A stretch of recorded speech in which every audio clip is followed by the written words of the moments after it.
So our next topic is semi-empirical mass formula.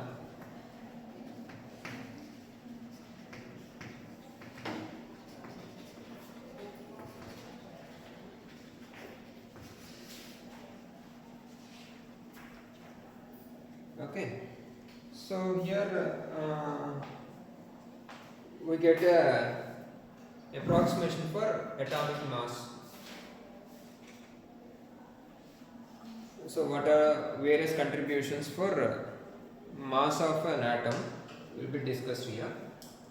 So this is semi-empirical. Empirical means what? Based on experimental results. So here part of the assumptions are made from based on experimental results and part are directly based on theory. So it is a combination of both experiment and theory. So we will arrive at an expression for mass of the nucleus. So coming to that, before coming to that, so what is the atomic mass? Is a matter to be discussed. Atomic mass and ఏంటండి? So it is the total mass of nucleons, like protons and neutrons.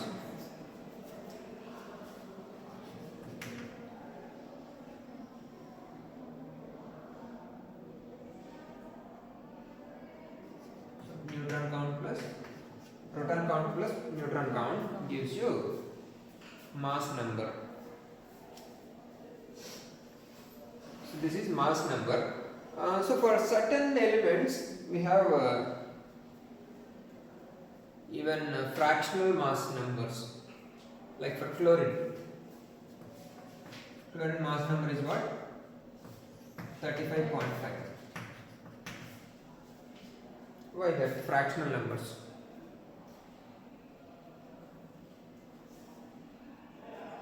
For all other elements like oxygen, nitrogen, all other basic elements, you have integer numbers, but especially for chlorine, you have fractional numbers for atomic mass. So why that is coming into picture? So for that we need to look into the isotopes. We have to consider average mass of all the isotopes. Okay, so if you see the Wikipedia page for chlorine atom, if you see that, check for that what are the isotopes and what is their abundance. So if you see the Wikipedia page for chlorine, what do you see?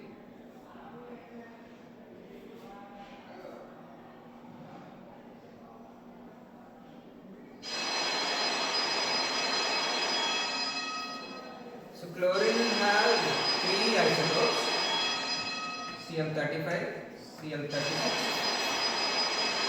Cl37.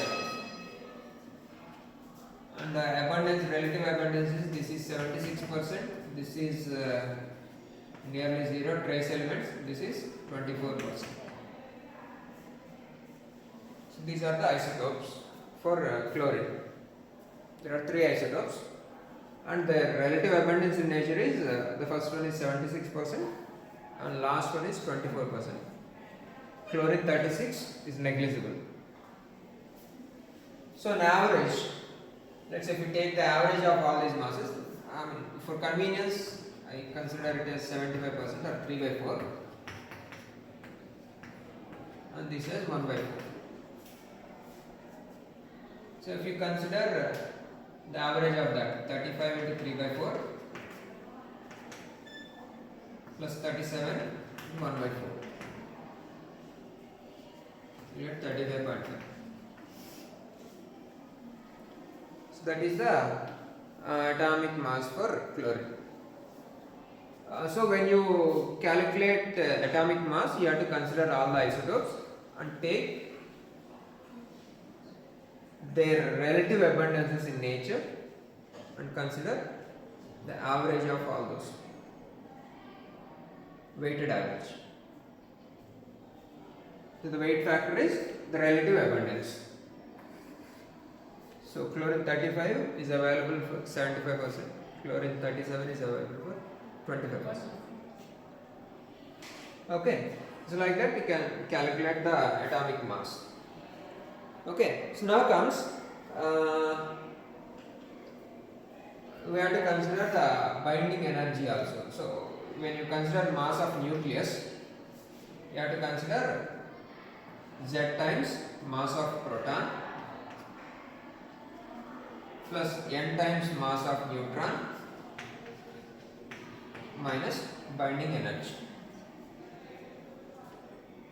Okay. So this binding energy has contribution from several factors. So one factor that we consider is the volume energy.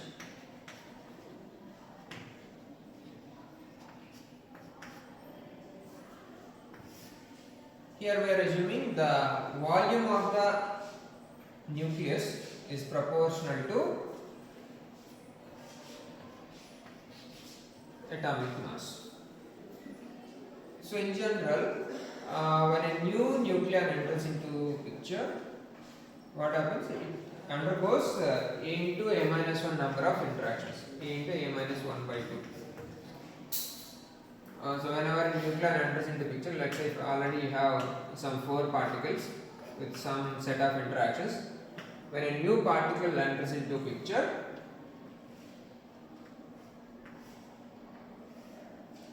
it undergoes A into A minus 1 by 2 number of interactions. So in total, the number of interactions will be proportional to A square. A square. But if you take the binding energy curve for all the nucleons, majority of the atoms have binding energy at around 8. Binding energy per nucleon comes at around 8. So that means it is a constant. So whenever a new nucleon enters into a picture, the number of interactions it undergo will be proportional to A instead of A square. So the volume is not proportional to A square, it is proportional to A. Because the number of interactions we are considering is only about the nearest neighbors. So we are not considering all these many interactions, we are considering only limited number of interactions with the nearest neighbors. So that number is proportional to A instead of A square. Okay, so that is called volume energy. So the contribution to binding energy comes from this volume energy. So that volume energy is proportional to A. So next one is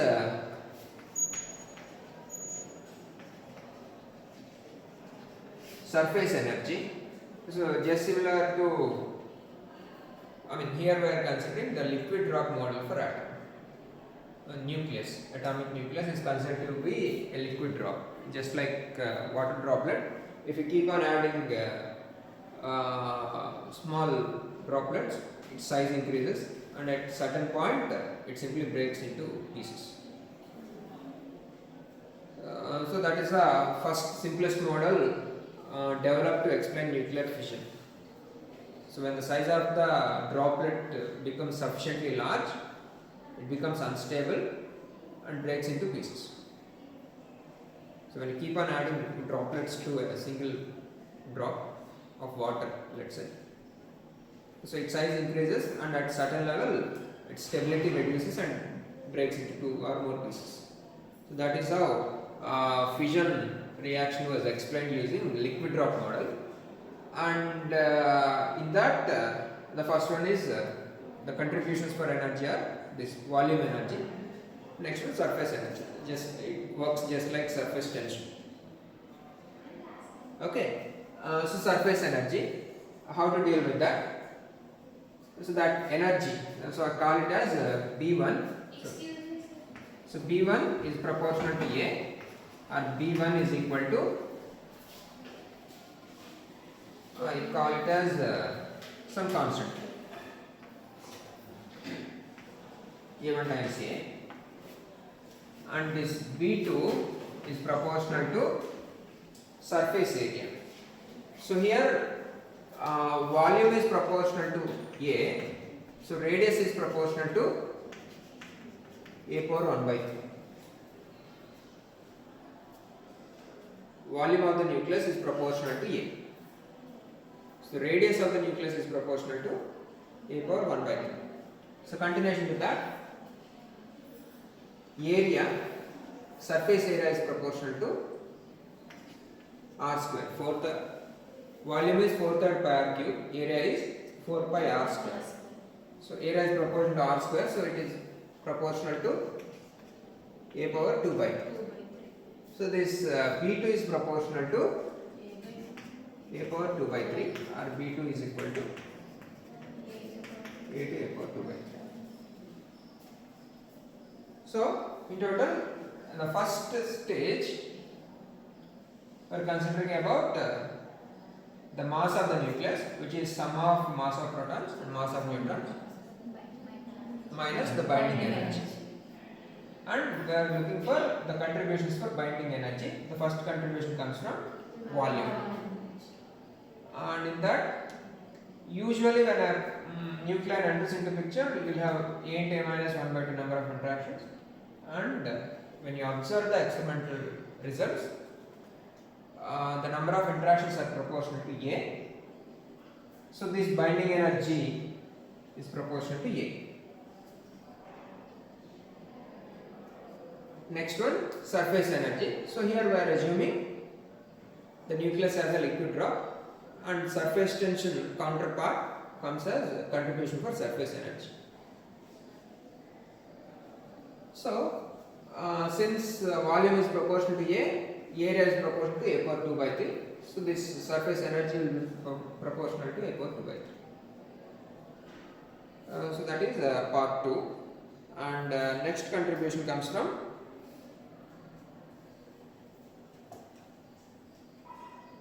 Coulomb energy.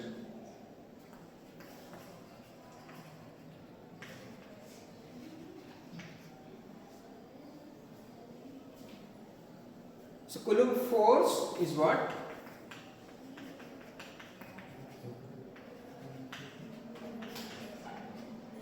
Force is this, and Coulomb potential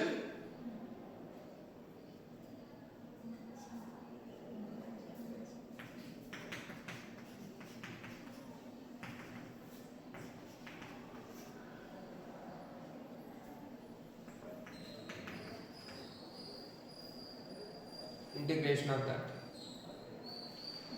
negative line integral will give you potential. So V becomes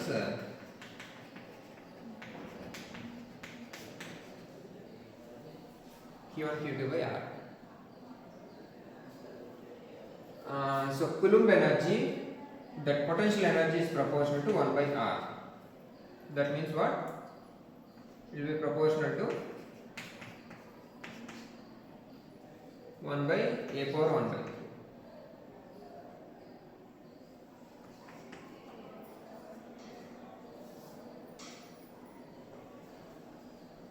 Okay. So in total, depending on the number of Coulomb interactions, so it is equal to minus. Okay. The proportionality constant is based on the name. This is AV, this is AS, and this is AC Coulomb. So the number of interactions are Z into Z minus 1 by. So there will be Z into Z minus 1 number of interactions. So it is Z into Z minus 1 by A power 1 by 3. So this is the contribution from Coulomb energy.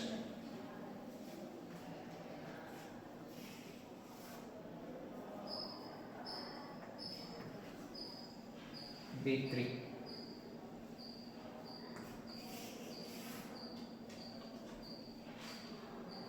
these are the three contributions.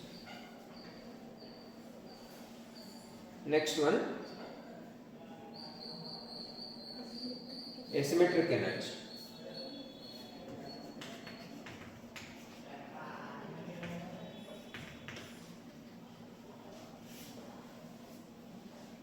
So this deals with how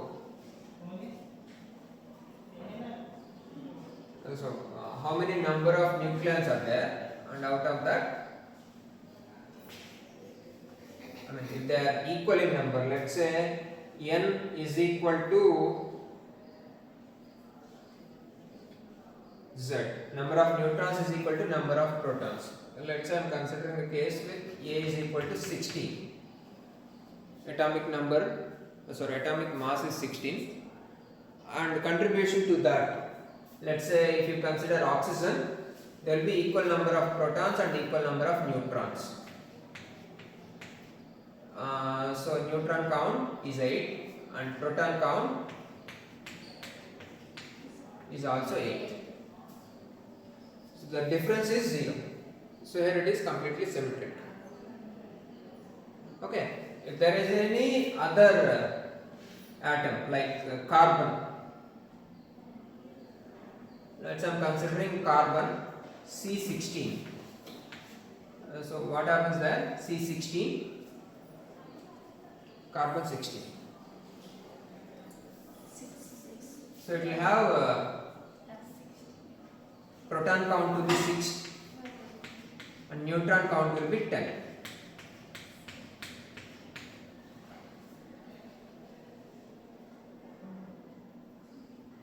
You have 10 neutrons and 6 protons. So O8 16 and C 6 16.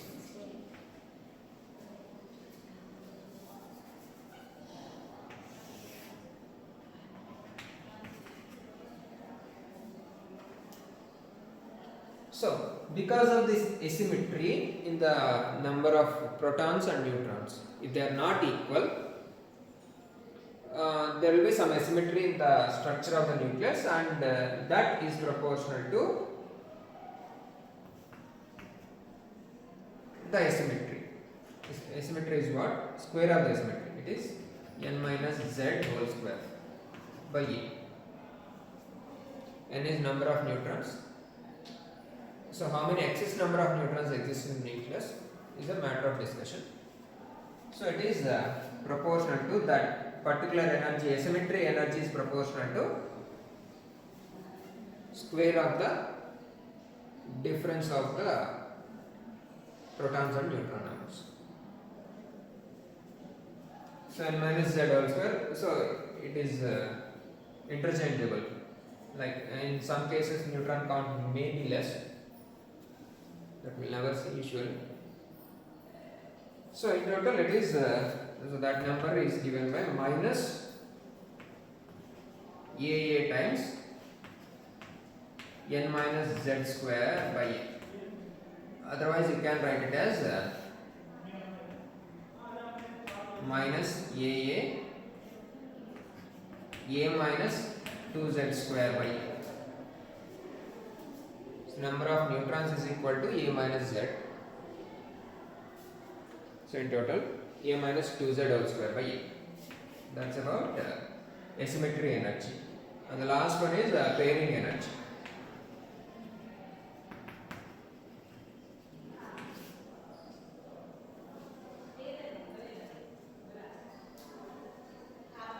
So pairing energy deals with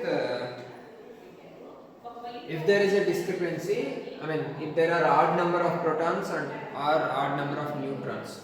So this deals with the asymmetry that arises even when you have even number of protons and neutrons. So even if you have even number of protons and neutrons, if there is a difference in their numbers,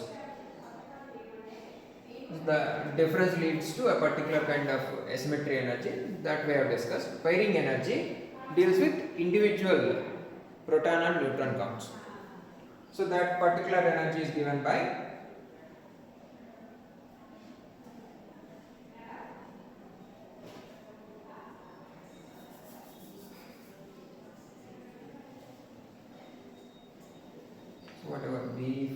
d5 is given by minus 1 power n plus minus 1 power p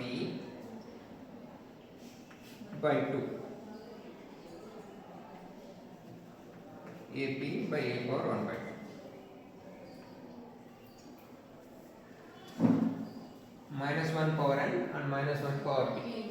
So if there are odd number of protons or odd number of neutrons, if both are odd, you get a negative number. If one is odd and another is even, still you get a negative number of what? 0.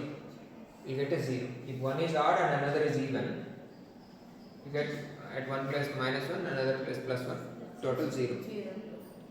So if both are even, you get plus. Okay. So in total, the contribution is inversely proportional to square root of atomic number, square root of atomic mass. So 1 by square root A. So these are the 5 contributions identified for the binding energy of the nucleus. One is from volume energy. So here that is what we are assuming. The nucleus as a liquid drop, and when you keep on adding micro droplets to the liquid drop, at certain level its energy it becomes unstable and it breaks into 2 or more parts. So that is the simple assumption made for explaining nuclear fission reactions.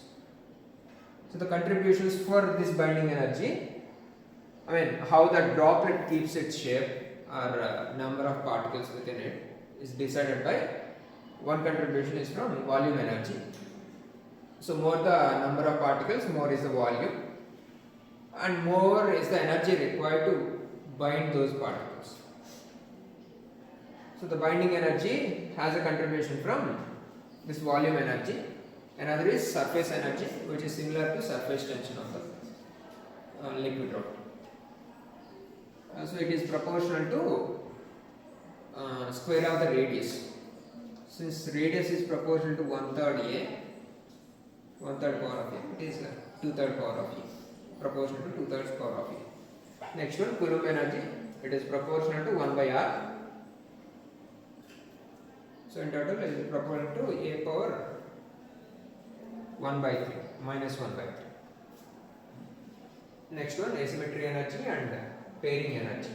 Asymmetry energy deals with when you have even number of both protons and neutrons. Still, if there is any discrepancy, if there is any imbalance in the number of protons and neutrons, that difference leads to certain asymmetry. Pairing energy deals with odd number of protons or even number of protons. If that asymmetry exists, you will have contribution from that. So in total, so what about dipole moment and quadrupole moment? That was the discussion pending in the previous session.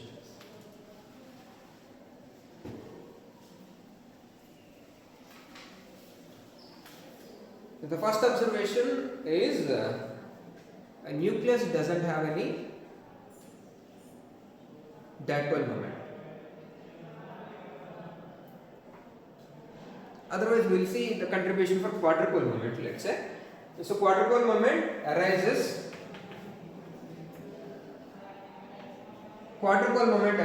only when the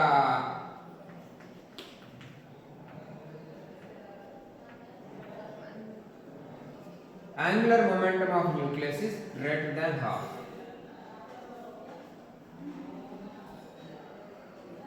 So if it is greater than half, means whatever number of nucleons you have, I mean full details we will see while we are discussing about the shell model. But when you have any number of nucleons, I mean they will pair up. All inner nucleons will pair up, and all we get a contribution from outermost shell. Right? So in the outermost shell, if you have only one nucleon, okay, in the outermost shell if you have one nucleon, the angular momentum is half. If you have more than 1, it will be more than 1. Okay, if you have 2, you will get 1. If you have 3, 3 by 2. So like that, the number of nucleons in the outermost shell will contribute to angular momentum of the entire nucleus. So if this angular momentum is greater than half, if it is equal to half, that single nucleon will stay at the center of the nucleus. It won't contribute to dipole moment and it won't contribute to even quadrupole moment. Okay, you cannot generate a dipole from a single charge. Right? If you have 2 or more charges, then only you will get contribution for dipole moment or any higher order moments. Okay. So even the dipole moment for nucleus is always 0 because it is completely symmetric. Nucleus is completely spherical symmetry. You can't even have dipole moment. And the next contribution comes for this quadrupole moment. So what you have seen, there is a charge asymmetry.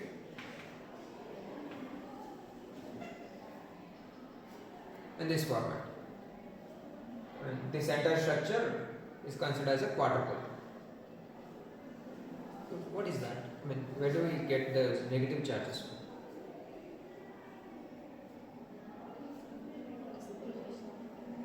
I mean, all that we need to generate a dipole moment is a dipole moment or whatever quadrupole moment is some polarity differences. Potential difference is the essential part, right? So here we have high positive, negative means low positive. So whatever 2 charges you are considering, greater than half means at least 2 charges. Whatever extra 2 charges are sitting in this location in the nucleus, and on the other 2 locations low positive. The extra 2 charges are sitting in this location. So these locations get high positive potential, other locations will get low positive potential. That's all. Let's say up to this level you have 10 units of positive potential, in this location you have 12 units. So potential difference is 1 unit in each side. So in total that leads to quadrupole moment. Okay. So the requirements are, at least we require more than one proton in the outermost shell and uneven distribution of those charges. That's all. These are the 2 conditions to obtain quadrupole moment. More than one proton in the outermost shell and uneven distribution of charges. Okay. So after this, the next topic is shell model. We will discuss that in detail in the shell model in the next topic.